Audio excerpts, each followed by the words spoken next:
Halo teman-teman semua, selamat datang di channel YouTube Sri Anjani. Sebelumnya saya telah membahas mengenai analisis emiten pertambangan yaitu PT Antam, dan saat ini saya akan menganalisis lagi salah satu emiten telekomunikasi di Indonesia yaitu PT Telkom Indonesia. Mari disimak baik-baik mengenai analisis fundamental PT Telkom Indonesia.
PT Telkom Indonesia merupakan badan usaha milik negara atau BUMN yang bergerak di bidang jasa layanan teknologi informasi dan komunikasi dan jaringan telekomunikasi di Indonesia.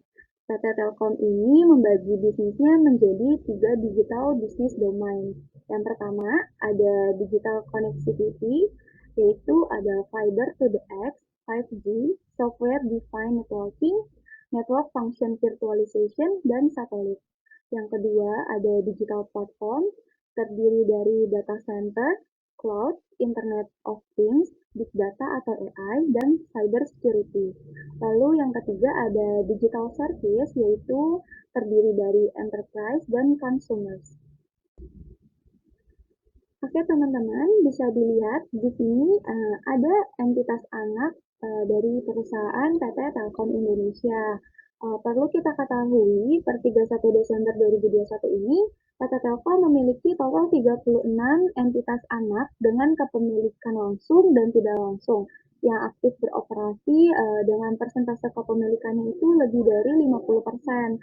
Lalu selain itu juga terdapat 9 entitas anak yang tidak terkonsolidasi afiliasi. Nah, jika dilihat di sini ada 9 entitas anak perusahaan yang terkonsolidasi. Yang pertama ini ada Mitranet, lalu Telkomsel, Telkometra, Mitratel, TIM, Telkom Akses, Telin, Telkomsat, Telkom Infra, Telkom Property, dan Telkom Sigma.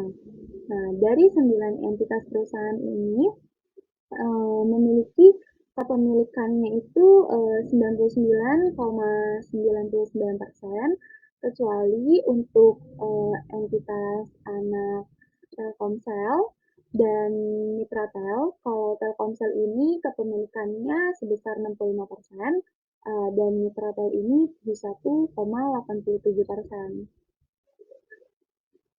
Oke, selanjutnya kita akan membahas mengenai kepemilikan saham dari PT Telkom Indonesia. Nah, jadi PT Telkom ini itu modal dasarnya sebanyak 99.662.216.600 lembar saham. Nah, untuk satu lembar saham yaitu seri A di warna itu hanya dimiliki oleh pemerintah Republik Indonesia dan sisanya itu dimiliki eh, oleh pemerintah juga dan masyarakat, yaitu saham seri B atau saham biasa. Nah, untuk kepemilikannya ini sebesar 52,09%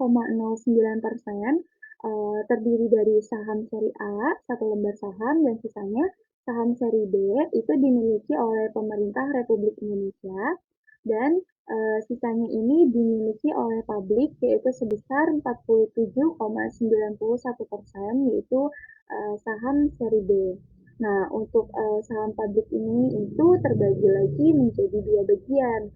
Yang pertama itu dimiliki oleh saham asing sebanyak 36,44% dan sisanya 11,40% itu pemiliknya oleh saham lokal. Oke, selanjutnya kita akan membahas mengenai revenue dan net profit dari PT Telkom. Nah, bisa dilihat nih teman-teman dari grafik yang pertama dulu. Ini ada total pendapatan dari PT Telkom dari 7 tahun terakhir. Pendapatannya ini selalu naik naik terus. Jadi setiap tahun ini PT Telkom tuh selalu bertumbuh gitu ya.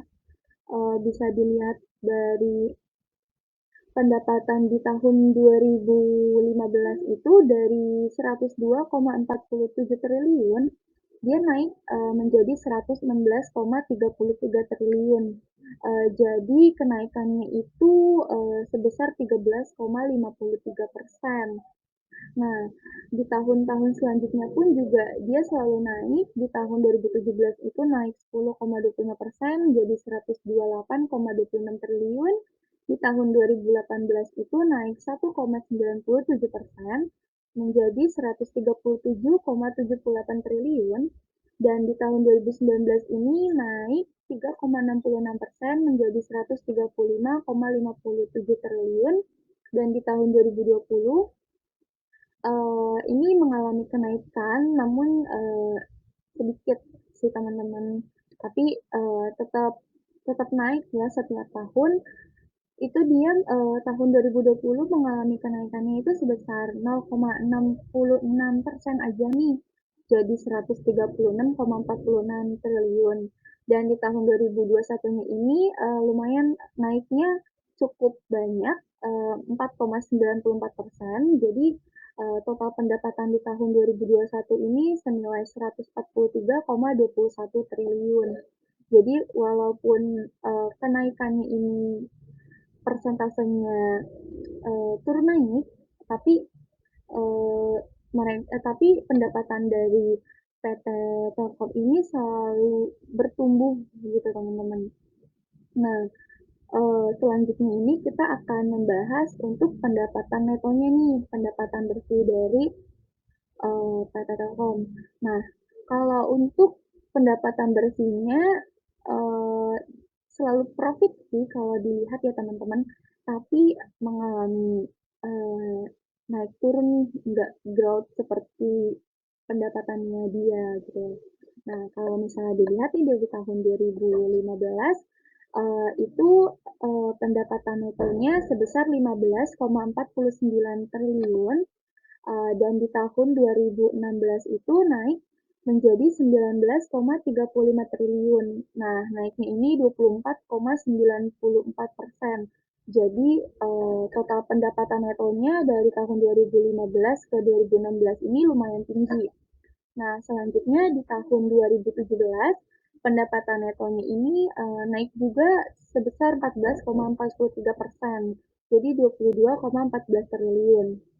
Nah, di tahun 2018 ini walaupun pendapatannya itu tetap profit ya teman-teman nggak minus, tapi di tahun kalau kita bandingkan dari tahun 2017 itu kan 22,14 triliun, tapi pendapatan bersihnya di tahun 2018 itu hanya 18,03 triliun. Jadi untuk pendapatannya dibanding 2017 itu turun sebesar 18,57%. Nah, tapi dari 2018 ini kok 2019 ini dia mengalami kenaikan nih 3,50% jadi 18,66 triliun dan di tahun 2020 sebesar 20,80 triliun dan di tahun 2021 ini dia mengalami kenaikan 19,02% menjadi 24,76 triliun. Oke, selanjutnya itu kita akan membahas mengenai komposisi pendapatan dari PT Telkom dari tahun 2019 hingga 2021. Nah, kalau misalnya dilihat dari slide sebelumnya itu kan kita telah membahas mengenai revenue dan net profit dari PT Telkom. Nah, pendapatannya ini selalu meningkat setiap tahunnya. Nah, kita juga perlu tahu nih pendapatan dari PT Telkom itu tuh dari apa aja sih gitu kan. Nah, yang pertama ini ada dari telepon, terus interkoneksi, data internet dan jasa teknologi informatika, jaringan, lalu IndiHome, layanan lainnya, dan pendapatan dari transaksi lesor. Nah, untuk pendapatan dari PT Telkom dan entitas anak di tahun 2021 yang kita lihat di slide sebelumnya itu kan sebesar 143,21 miliar. Nah, jadi kalau misalnya dilihat perbandingannya di tahun 2021, 2020 itu kan naik nih 4,9%. Nah, ini apa sih penyebabnya bisa naik? Nah, jadi penyebab utamanya itu adanya naik pendapatan dari data, internet, dan jasa teknologi informatika serta pendapatan dari layanan IndiHome. Kalau misalnya dilihat teman-teman dari tahun 2019 hingga 2021, layanan telepon dari PT Telkom ini selalu mengalami penurunan. Dari tahun 2019 itu 20,6%, lalu turun menjadi 11,5%. Nah, pendapatannya menjadi 16,467 miliar. Nah, untuk interkoneksi ini dari 2019 6,2 miliar dia naik menjadi 5,4% ke angka 7,7 miliar. Lalu untuk data internet dan jasa teknologi informatika setiap tahun itu mengalami peningkatan juga nih teman-teman dari 2019 itu naik 53,7% ke 2021 itu naik jadi 57,4%. Nah, untuk jaringan ini mengalami penurunan, cuman tidak terlalu signifikan juga. Nah, jaringan di 2019 itu 1,4%, lalu turun di tahun 2021 menjadi 1,3%, jadi sebesar 1,8 M. Dan untuk layanan IndiHome, di layanan IndiHome ini kalau misalnya kita lihat, dari tahun 2019 hingga tahun 2021 itu selalu mengalami peningkatan dari 13,5% meningkat menjadi 18,4%. Ini sebenarnya layanan IndiHome lumayan bagus ya teman-teman kalau misalnya dilihat ini menjadi layanan untuk pendapatan kedua nih setelah data internet dan jasa teknologi informatika pendapatan kedua tertingginya itu adalah IndiHome. Jadi bisa dikatakan nih kalau misalnya Telkom ini terus memperkuat jaringannya itu, terus layanan Telkom kan juga layanan IndiHome-nya kan juga semakin bagus juga kan jaringannya dan lebih cepat juga dan juga lebih stabil. Nah, jadi kalau misalnya koneksi internetnya jaringan dari Telkom itu bagus, kan PT Telkom juga bisa menaikkan harga dari layanan IndiHome ini. Nah, jadi tuh kalau misalnya harganya naik itu kan bisa nambah revenue lagi nih dari layanan IndiHome-nya teman-teman. Kalau misalnya dilihat selanjutnya ini ada layanan lainnya, kalau layanan lainnya ini selalu mengalami penurunan ya, dari 6,2%, terus di tahun 2021 itu menjadi 4,3% aja. Nah, kalau misalnya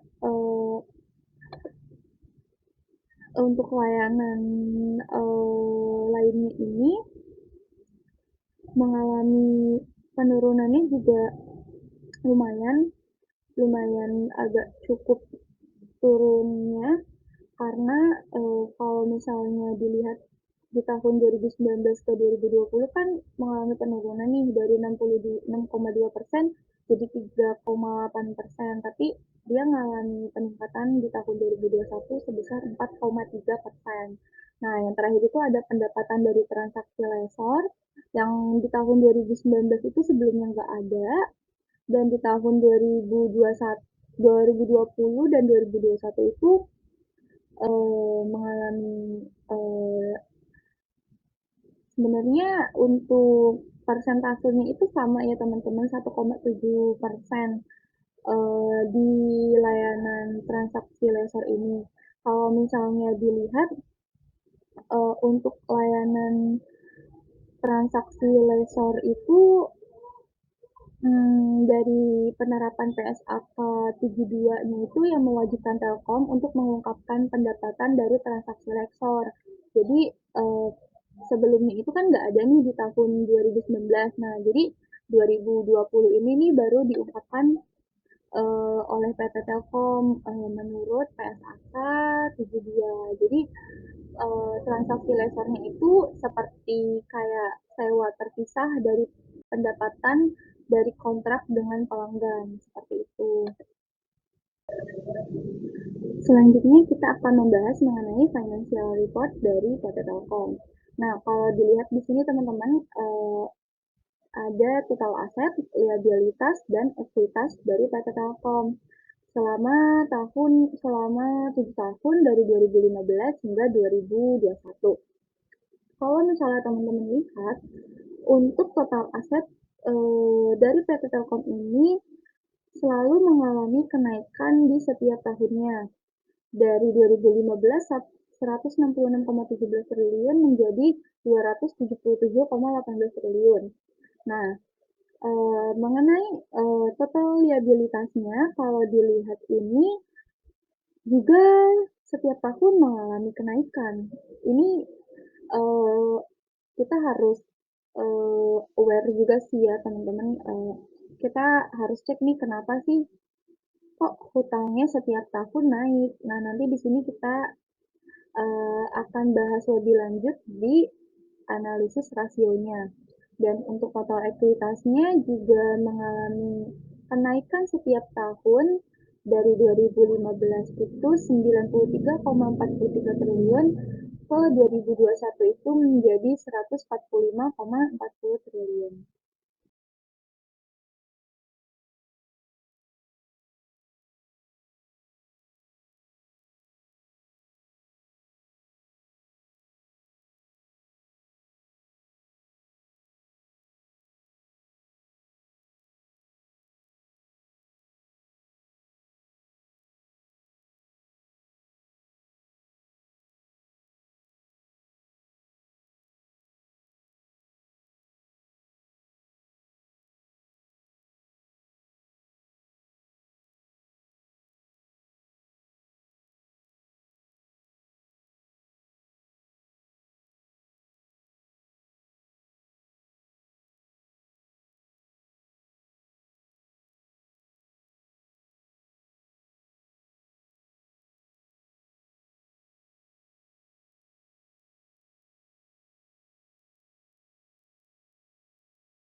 Oke, teman-teman, selanjutnya kita akan membahas mengenai, rasio-rasio dari PT Telkom ini. Pertama, ada rasio profitabilitas, kita akan membahas mengenai return on asset, return on equity, dan return on invest capital.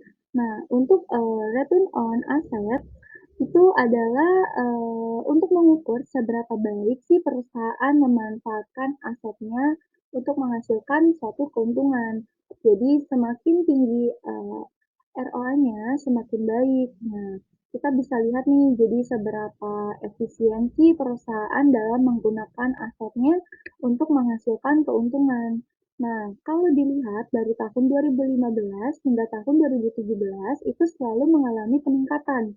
Tapi di tahun 2018 itu mengalami penurunan menjadi 8,91%. Nah, tapi lambat laun hingga 2021 ROA-nya mengalami peningkatan menjadi 9,45%. Nah, selanjutnya ini ada equity. Kalau equity itu untuk mengetahui seberapa besar keuntungan perusahaan dibandingkan dengan modal awalnya. Nah, jadi semakin tinggi ROE-nya juga semakin bagus, sama seperti ROA. Nah, kalau dilihat untuk ROE-nya di tahun 2015 hingga 2017 itu mengalami peningkatan, namun di 2018 ini mengalami penurunan menjadi 18,82%, dan di tahun 2021 ini mengalami peningkatan lagi menjadi 22,09%. Selanjutnya itu ada return on invest capital atau ROI. Jadi kalau ROI ini tuh digunakan sebagai cara untuk menilai seberapa baik perusahaan itu dikelola. Nah, ini juga semakin tingginya ROI itu semakin bagus juga teman-teman. Jadi ini tuh tapi tuh enggak, ROI ini juga bukan menjadi satu-satunya matriks yang digunakan investor untuk membuat keputusan juga ya. Jadi kita bisa melihat dari rasio-rasio lainnya seperti itu. Nah, kalau misalnya dilihat dari rasio ini, untuk ketiga rasio yang paling mengalami kenaikan itu di tahun 2017 ya teman-teman. Cuma di tahun 2021 ini sudah semakin baik dibandingkan dengan tahun sebelum-sebelumnya. Oke, selanjutnya kita akan bahas mengenai rasio likuiditas dan solvabilitas.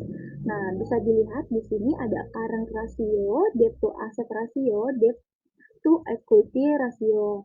Untuk current ratio ini itu kita bisa mencari tahu untuk seberapa mampu sih perusahaan dalam memenuhi kewajiban lancarnya dengan aktiva lancar. Jadi umumnya idealnya untuk current ratio ini tuh berkisar angka 1,5 hingga 3.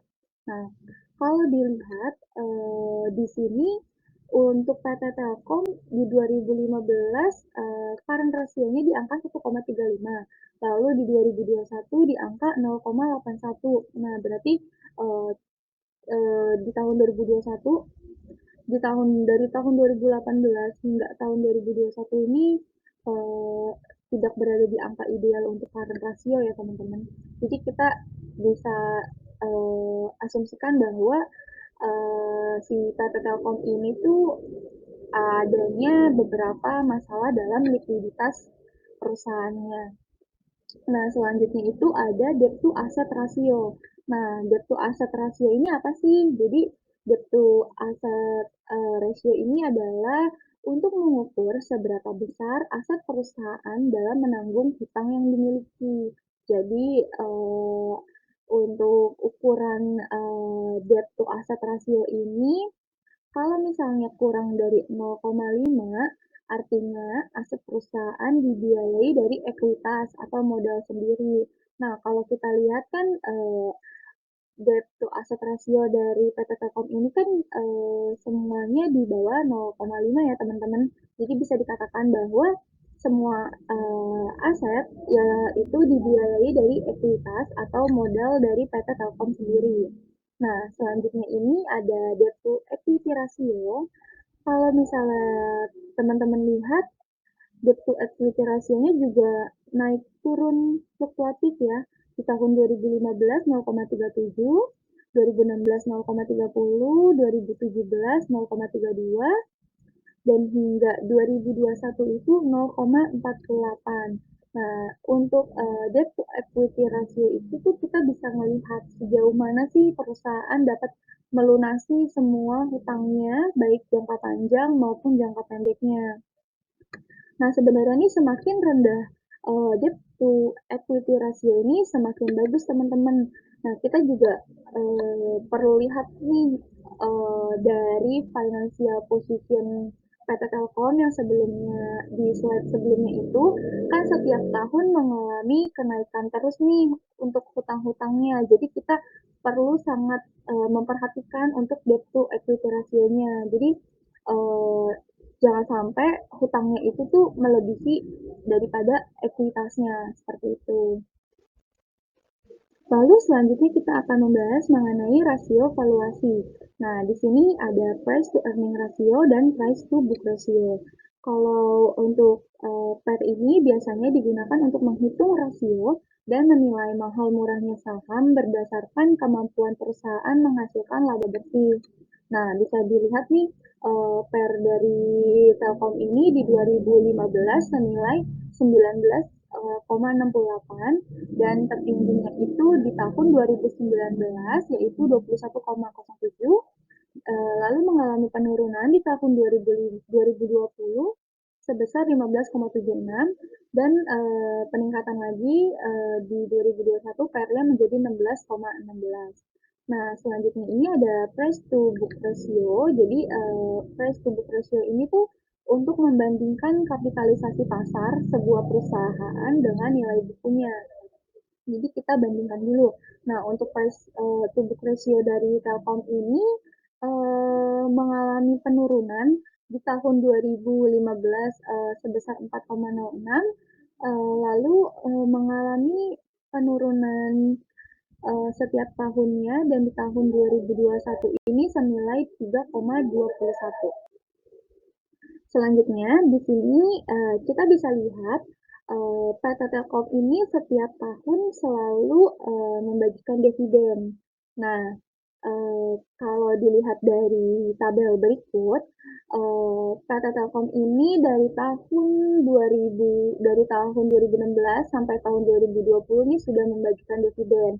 Terakhir untuk tahun buku 2020 kebijakan dividennya melalui RUPST di tanggal 28 Mei 2021, PT Telkom akan membagikan dividen di tanggal 3 Juli 2021. Nah, untuk rasio payout ratio-nya ini sebesar 80% dan jumlah dividen per tahun yang dibayarnya itu 16.643.443.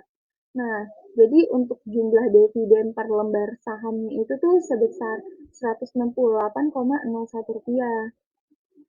Nah, perlu kita ketahui juga untuk tahun 2022 ini PT Telkom juga akan membagikan dividen untuk tahun buku 2021. Dikutip dari koran konten.co.id, jadi PT Telkom ini akan bagi dividen sebesar 14,86 triliun atau setara dengan 149,97 per saham. Nah, jadi untuk teman-teman yang punya saham Telkom sebelumnya, siap-siap akan mendapatkan dividen dari PT Telkom di tahun 2022. Nah, selanjutnya ini kita akan membahas mengenai harga saham dari PT Telkom. Nah, kalau teman-teman lihat di sini, saya melihat range harga itu dari 5 tahun terakhir, dari 2018 hingga 2022. Nah, untuk di tanggal 31 Mei 2022 kemarin, harga PT Telkom ini di angka 4.310 atau naik sebesar 1,41%. Lalu untuk harga tertinggi PT Telkom 5 tahun terakhir itu adalah di angka 4.780 pada tanggal 18 Agustus 2017. Nah, Terus untuk low-nya ini di harga 2.620 di tanggal 27 Oktober 2020. Nah, untuk average 5 tahun terakhir sebesar 3.777,48. Jadi menurut saya kalau misalnya untuk invest jangka panjang, jika dilihat dari kinerja perusahaan Telkom itu kan udah bagus, terus prospeknya juga udah bagus. Nah, untuk analisis fundamentalnya juga setiap tahun revenue-nya ini selalu bertumbuh. Jadi, kalau misalnya kita untuk invest jangka panjang di PT Telkom ini tuh boleh-boleh aja ya teman-teman. Jadi, kita bisa beli di angka sekarang, tapi mindsetnya adalah untuk invest di jangka panjang. Kalau misalnya teman-teman itu mau invest untuk short term, itu menurut saya di angka sekarang ini yaitu 4.310 itu harganya masih cukup tinggi. Jadi lebih baik kita tunggu untuk PT Telkom ini harga sahamnya turun dulu. Biasanya kalau misalnya di angka segini 4.310, kalau untuk short term ini takutnya nyangkut ya teman-teman. Jadi lebih baik kita tahan dulu sampai harga sahamnya itu turun seperti itu. Oke teman-teman, sekian analisis PT Telkom dari saya. Semoga video yang saya buat ini bisa bermanfaat untuk kita semua. Jangan lupa untuk klik like dan subscribe. Lalu jangan lupa juga untuk menonton video-video saya selanjutnya. Terima kasih.